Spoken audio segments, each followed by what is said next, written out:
So we got a whole bunch to talk about, a lot that I want to cover from the past week on fights that have been announced. And then I also want to talk more about Dricus Du Plessi and his upcoming fight with Hamza Chimaev, because that fight is just still on my mind, and it will be for the next 3 weeks until we get it. And I just feel like my last video on 319 was more about Hamza than Dricus himself. So I want to talk about that. But before we get into all of that, let's go over the new fights that were announced. So, sick new fight added to UFC 319 for the co-main event. I was anticipating them to put Aaron Pico and Movsar Evloev on there, and I got one half of that fight right. They're putting Pico on there, but it's not versus Movsar. It's versus Lerone Murphy, and I actually love this a ton more because this means that Movsar, they're probably saving him to fight Volkanovski. We're getting saved from what would have been a horrible main event between Yair and Volk. Movsar should be next, and Aaron Pico definitely should be getting a number one contenders fight in his first fight with the UFC. This is the perfect entry-level fight for Aaron Pico to show that he's legit if by beating a undefeated Lerone Murphy, who is coming off wins versus Dan Ige and Josh Emmett. That's all I could remember right now. And this is a big spot for both fighters. I mean, Pico, he hasn't really had the exposure to the UFC fan base, but like all the debutants that have entered from other promotions, Pico's getting his big spotlight debut fight to show if he's really he's really about it, if he's really worth why the UFC signed him, or is he going to fail and flop? Like, I mean, Pitbull did win his last fight, but Pitbull lost in his debut. Patchy Mix lost in his debut. The only guy that's come from another promotion that's been dominant has been Rainer de Ritter. So, sick fight added onto UFC 319. The card is phenomenal now. I would probably rank the card like an 8.9 out of 10 on UFC 319. No complaints at all. Sick co-main event and a big fight in the featherweight division because Lerone Murphy is undefeated. This would be the big fight that would put him in a position to either get a number one contenders fight. Probably should be versus Yair Rodriguez while Movsar gets his title shot. Or, yeah, this just puts him more in the mix because Lerone Murphy is not that talked about right now. He's beaten a couple guys, Josh Emmett in an Apex main event. This is the real spotlight for him to put him on the map. And for Pico, let's see. I don't really know much about Aaron Pico, but he's been talking that talk, and he's finally getting a shot. So this is so much better of a fight to bring in Pico than to have Pico fight Movsar. It just makes way more sense.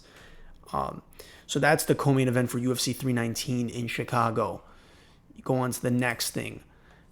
Random side note, but this weekend's Apex card is actually really good. Like, I normally don't cover Apex cards, and to a casual fan, it's probably not at all intriguing, but for me, there's actually a lot of fighters on here that could put on some sick scraps.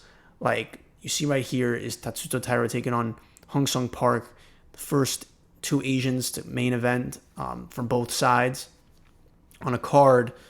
He's Hong Sung Park is, I think that's what his name is. He's replacing Amir Albazi, who pulled out of another fight, and then Chris Duncan, and then Ribovics, fight of the year contender versus El Huber, and then won his last fight too versus what's his name, Nazarat Hakparast. So Ribovics, really such an entertaining fighter. He really, or did Nazarat win that fight? I don't even remember, but Ribovics is so entertaining, his style. So he always gives good scraps. Kevin Vallejos, I think he made his debut. This guy is like a future Topuria type of fighter. Crazy power, short and stocky, but just crazy power, and definitely has that swag, it factor about him as a prospect in the featherweight division. He's on this card, and then Rambetsky is fighting Chris Duncan. He had a fight of the year contender versus Muratek Orabai. So that's just a side note. I think this Apex card this week is pretty fire with a couple of really cool fighters on here that could give us some good scraps. Move on. Benoit Saint Denis is fighting Mauricio Ruffy in the co-main event of UFC Paris. Perfect Paris co-main event, right? I mean, it had to be this. Literally, Benoit is from Paris, and you have Kyle Baralio, the fighting nerd, in the main event versus Nasruddin Imavov and his own fighting nerd brother, Ruffy, right under him in the card. And Ruffy, this is his big moment, right? This is really his big moment to really showcase that he's one of the next big studs in the featherweight division. I'm really confident he's going to win this fight. Like, on paper, Ruffy should destroy Benoit. Benoit was supposed to fight Yoel Alvarez, and I picked Yoel Alvarez to destroy Benoit, but Benoit got lucky and got Kyle Prepelic instead.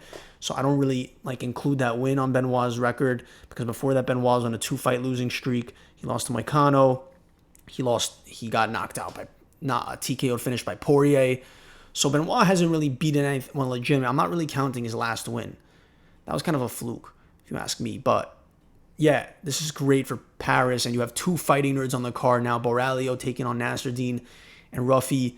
Ruffy did a showcasing 1-of-1 finish in his last fight versus King Green on 313, when he had that crazy highlight spinning wheel kick that just blew his name to a whole new level. So really excited about this fight. Ruffy just gives Conor McGregor identical fight style. He's flashy.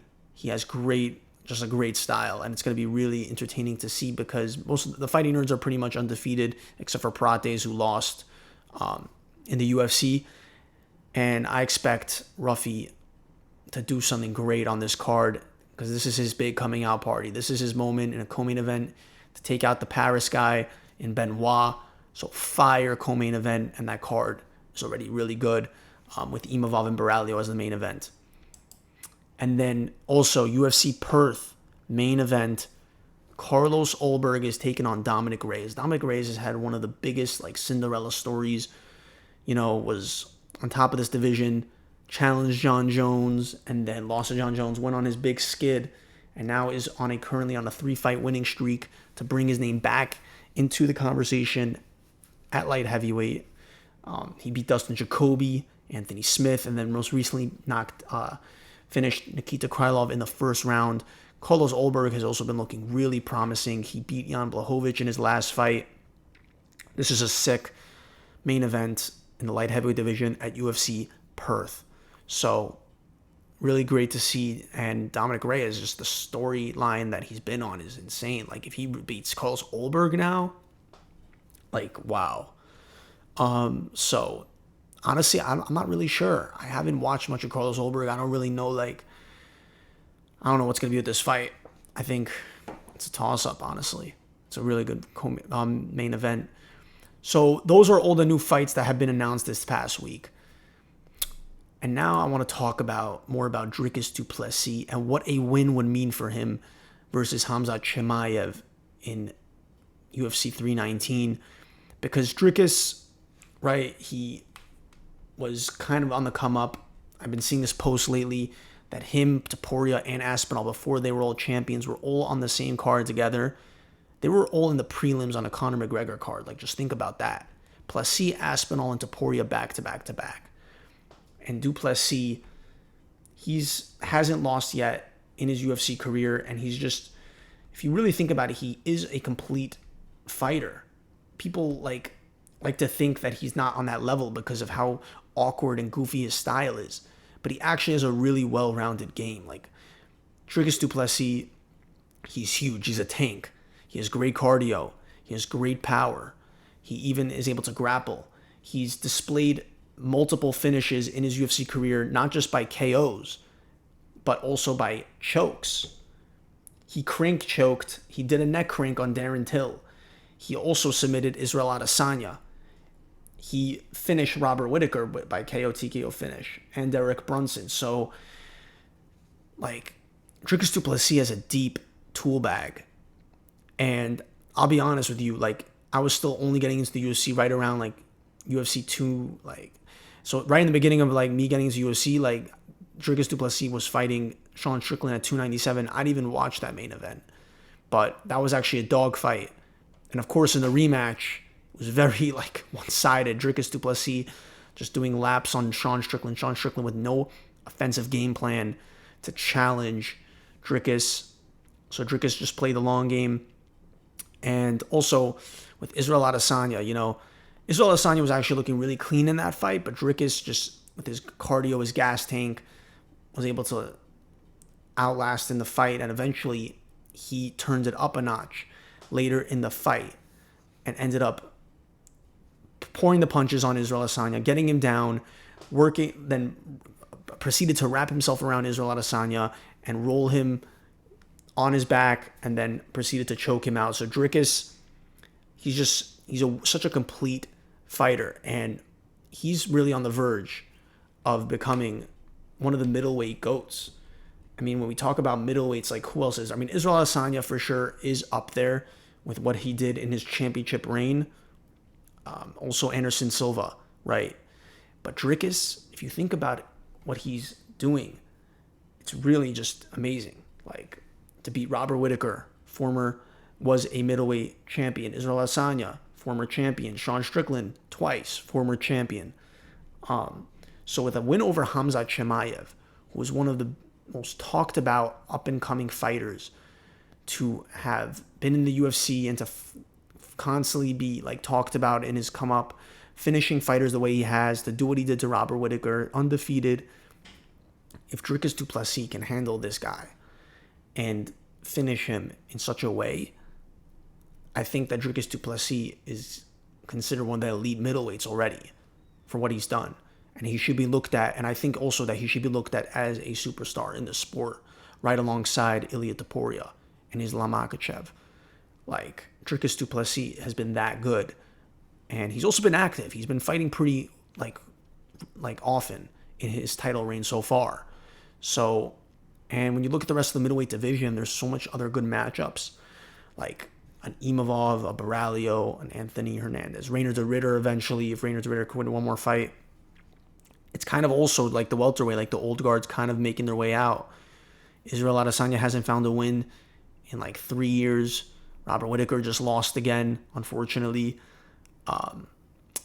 And I don't see any promise for Sean Strickland to get back up to the top. So it's really the young hunting the old in this division as well. But Dricus Du Plessis is kind of in that like middle spot. He's in his like mid-30s, and he only just started.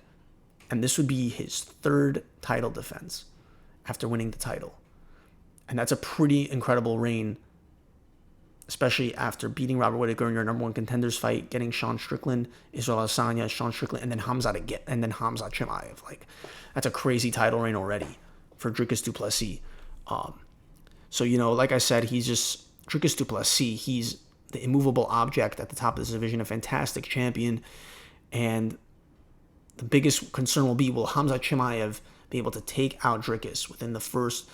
Will Khamzat Chimaev do his signature hardcore pressure and just shoot for immediate takedowns? And how will Dricus Du Plessis respond to that? Like, Dricus Du Plessis... I mean, these are all questions I'm fascinated by that. I cannot wait to see when that first round hits. Like, everyone's heart rate is going to be through the roof when those two guys do their fist bumps. They touch gloves, and then they go to the back of their ends of the corner, and then that first round starts. It could be chaos. Or maybe Khamzat has like Lucas Tracy made a phenomenal video that Khamzat Chimaev, if he's patient, if he doesn't decide to do his signature pressure and try to shoot for the takedown and aggressive, maybe that means he's already mentally broken in the fight because he doubts that he's able to take down Dricus, and he wants to save his cardio for those championship rounds. So there's a lot of upside here for Dricus Du Plessis and a lot of the pressure on Khamzat Chimaev. But also the press conference is going to be so good. Dricus is... I got it, like, and a lot of my friends are like warming up to Dricus Du Plessis. Like, in the beginning, a lot of us like weren't really fans of him. We like weren't so like, oh, he's kind of an ugly style. He's not so entertaining. But Dricus Du Plessis, honestly, has become like really talked about. And a lot of the people I'm talking to are saying, yo, it's gonna be Dricus that comes on top of this fight. It's just obviously Khamzat Chimaev. Like, Dricus is gonna win this fight. So a lot of my friends are going with Dricus. And yeah, Dricus trash talk is unmatched. He's for sure the best trash talker in the UFC, making Sean Strickland and Israel Adesanya cry. I can't even imagine what's going to be with Khamzat Chimaev. It's going to be pure cinema. Like, they should just let them have an open mic for like 40 minutes, these two dudes. Like, don't even let Prate speak. Don't let Michael Venom Page speak. I don't want to hear any of these other guys. I just want Dricus and Khamzat Chimaev going at it on those mics. This is the biggest fight so far of 2025. and honestly one of the biggest fights in the last like 2 years, like for real. This is a pure number one guy going up against a dominant and a champion who looks almost like he can't be beaten because of how well-rounded he is and how complete of a fighter he is. Because like I keep on saying, Dricus is a champion not by chance, but for a reason. He clearly keeps on showing it through his record, his finishes.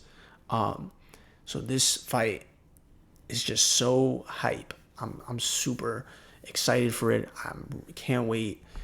This is truly one of the biggest fights, and yeah, can't wait for fight week for this one. It's gonna be capping off really the end of the summer. It's already almost August 1st tomorrow. So yeah, guys, let me know in the comments your thoughts about this fight. What are you most excited for? And yeah, I'll see you guys in the next one.